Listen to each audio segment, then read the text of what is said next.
সাবেক অধিনায়ক আমির হকের সাথে আছেন, কি মনে হচ্ছে, কেমন মনে হচ্ছে?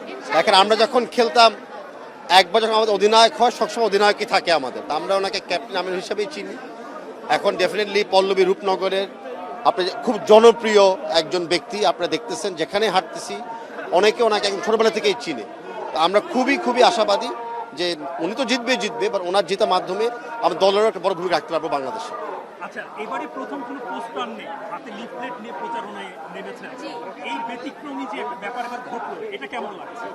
এই ব্যতিক্রম ঘটনার জন্যই কিন্তু বাংলাদেশ জাতীয়বাদী দল 17 বছর লড়াই করেছে, যে আমরা একটা পরিবেশ ভালো করতে চাই, খালি মানে রাজনৈতিক পরিবেশ না, যে আমাদের শহরে থাকারও পরিবেশটা যেন সুস্থ এবং সবল হয়, সেটারই ধারাবাহিক আপনারা দেখতেছেন।